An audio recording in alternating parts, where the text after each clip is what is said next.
तो चलिए शुरू करते हैं। लोकतंत्र पर जाकर विदेश की धरती पर बार बार बात करना और ये कहना कि लोकतंत्र अब खतरे में आ चुका है और क्या क्या उसके लूप होल्स है, ये कितना सही है और कितना जायज है।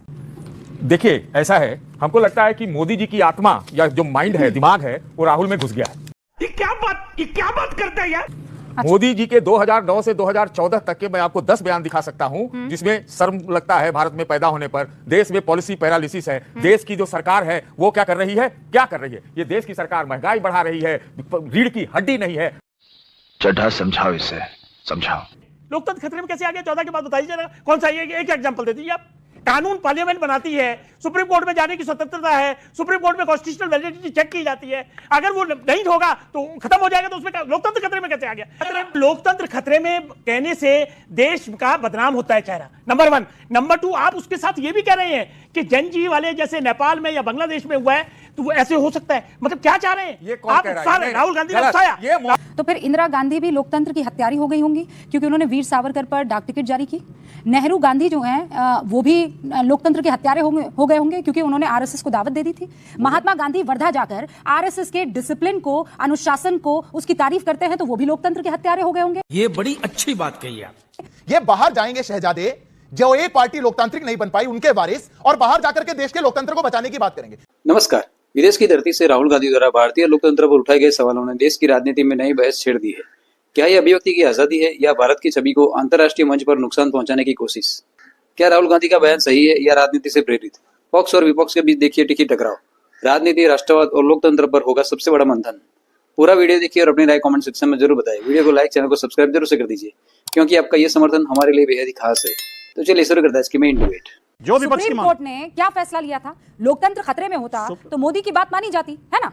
लोकतंत्र खतरे में होता तो सारे जो आपकी संस्थाएं जिस पर आप लगातार आरोप लगाते रहते हैं वो तो कब्जे में आ गई होती ना। तो सुप्रीम कोर्ट ने क्या कहा? लोकतंत्र तब मजबूत होता जब विपक्ष की और जनता की भावना को सरकार स्वीकार कर लेती या संसद स्वीकार कर लेती और वहीं ये रुक जाता। जनता और मोदी जी मान लेते, आप चाहते हैं मोदी जी तानाशाही पर अड़े रहे, मोदी जी तानाशाही पर अड़े रहे। दूसरा उदाहरण, 2-3 उदाहरण तो देने दें मुझे, एक में समय खराब हो जाएगा। एक सेकंड, समय खराब। दूसरा उदाहरण दे दूं। पहले उदाहरण पर रुकते हैं। मैं, आप जानते हैं मैं लॉजिक पर बात करना पसंद करती हूँ। आपने कहा कि सुप्रीम कोर्ट ने उसके बाद क्या किया?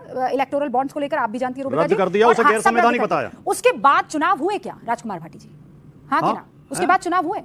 हाँ, वो बड़ा मुद्दा रहा होगा। चुनाव हुए, फिर चुनाव में जीता कौन? हारी भारतीय जनता पार्टी। 240 पे आ गई, 303 से 240 पे आ गई। इसे हारना नहीं, 240 बहुमत नहीं है। सरकार किसकी है? तिकड़म से सरकार बना ली जोड़तोड़ से। सरकार किसकी है? क्या यह है, देश के अंदर भाजपा की सरकार बनी, देश की जनता ने अपार समर्थन दिया, प्यार दिया, आपको बाहर का रास्ता दिखा दिया, तो ये जो भाजपा की नफरत है ये देश पे निकल रही है और कोई दिक्कत नहीं है। सारी बीजेपी की नफरत, सारी मोदी की नफरत ये भारत पे निकलेगी। कहा जा रहा है, मैं हैरान हूं सुन करके कि राष्ट्रीय प्रवक्ता राष्ट्रीय पार्टियों के टीवी पे ये बात कह सकते हैं कि हम बड़ा लोकतंत्र है, इसका गर्व नहीं करना चाहिए। मेरे को शर्म आ रही है इस बात पर। और यही काम राहुल गांधी करेंगे।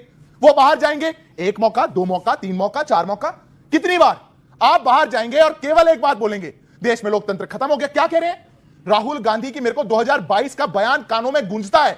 वो कह रहे हैं, why are the defenders of democracy silent? London में खड़े होकर के कह रहे हैं, why are the defenders of democracy silent? तो क्या करें जी? राजकुमार जी और राहुल जी के साथ मिलकर के भारत में आइए, तोड़ दीजिए, ये करिए। हमारी सरकार नहीं बन पा रही तो भारत को छिंद-बिंद कर दो। हम जनता से नहीं समर्थन ले पा रहे तो भारत को तोड़ने का काम कर दो। ये खतरनाक है देश के लिए और मैं आपत्ति दर्ज करवाता हूं। ओके, सतीश के सिंह साहब, राहुल गांधी की दादी से, इंदिरा गांधी से एक बार पूछा गया इस पूरे मसले पर कि हिंदुस्तान में कुछ प्रॉब्लम्स आ रही है हिंदुस्तान के भविष्य को लेकर। The future of India is for us to decide and we will fight it out in India. I don't think it is anybody else's business. ये राहुल गांधी की दादी ने कहा था जब उनसे विदेश की धरती पर हिंदुस्तान के अंदर चल रही कुछ अंदरूनी प्रॉब्लम्स के बारे में पूछा गया था। दादी से ही सीख ले राहुल गांधी। तो सुनो, मोहन भागवत की सुनो। सतीश केसिंग साहब, आपने सनी देओल की तरह हैंडपंप उखाड़ लिया हो तो मैं आपसे कायदे से बात कर लूं। आप जिस तरीके से अभी, हाँ नहीं, मैं देश में गैर समानता बढ़ रही है, कल मोहन भागवत ने कहा। अरे क्या समानता? आप और मैं एक ही स्क्रीन पर साफ तौर पर नजर आ रहे हैं। कौन सी गैर समानता है मुझे ये बताइए। हम लोग थोड़ी है समान में से। अब मुझे एक बात बता दीजिए ना, आप तो एडिटोरियली भी बहुत स्ट्रांग आदमी हैं। आप ये कह रहे हैं कि राहुल गांधी जो है वो जो भी कह रहे हैं वो इंस्पायर होकर मोदी से कह रहे हैं। बेसिकली ही इज फॉलोइंग प्रधानमंत्री Narendra Modi, that is what you are trying to say. मैं ये कह रहा हूं उससे इंस्पायर नहीं है, उसी का अनुकरण कर रहे हैं। एग्जांपल जो मोदी जी ने दिया था उसको फॉलो कर रहे हैं। भाई फॉलो कर रहे हैं, फॉलो किसको करते हैं? अरे मैं भी मानता हूं कि यूपीए सरकार में पॉलिसी पैरालिसिस थी, मैं भी मानता हूं भ्रष्टाचार था, उस समय मोदी जी बोलते थे। अब मैं ये जो सवाल पूछती हूं उसका जवाब मिर्ची दीजिए। लग रही है। नहीं मिर्ची क्या, मुझे मिर्ची नहीं लगती, मैं बहुत तीखा खाती हूं और बोलती भी उतना ही तीखा हूं, मुझे कोई मिर्ची नहीं लगती है। मैं जो आपसे सवाल आप कह रहे हैं अनुकरण कर रहे हैं, उनको फॉलो कर रहे हैं। अनुकरण और फॉलो किसको किया जाता है? जिससे इंस्पायर होते हैं। नहीं कोई जरूरी नहीं, जिससे इंस्पायर होते हैं उसी का अनुकरण। क्या मतलब? कोई थैंक्स गिविंग है, thanks giving back. Thanks giving about what? Thanks giving back. What is thanks giving back? अरे रिटर्न गिफ्ट है ये। तो बात कीजिए। अरे रिटर्न गिफ्ट है मैडम, बोलेंगे मैडम ये रिटर्न गिफ्ट है। लीजिए भाई। मुद्दे की बात यह है, कांग्रेस में पॉलिसी पैरालिसिस था और भ्रष्टाचार था, सतीश जी ने कहा है। नहीं आ रही था, ये मर्म है। लोकतंत्र खतरे में है, ये राहुल गांधी कैसे कहेंगे और बार बार क्यों कहेंगे? लोकतंत्र इनबिल्ट संविधान के अंदर ही है, उसका सेफ्टी मेजर भी संविधान के अंदर है। सही कहा रुकन है। 4 पिलर। एक सेकंड लोकतंत्र खतरे में कैसे आ गया 14 के बाद बताइए जरा, कौन सा? एक एग्जांपल दे दीजिए आप। कानून पार्लियामेंट बनाती है, सुप्रीम कोर्ट में जाने की स्वतंत्रता है, सुप्रीम कोर्ट में कॉन्स्टिट्यूशनल वैलिडिटी चेक की जाती है। अगर वो नहीं होगा तो खत्म हो जाएगा, तो उसमें लोकतंत्र खतरे में कैसे आ गया? क्या इस देश में 14 के बाद एक सेकंड वो कट जाएगा, सुन लीजिए खाली।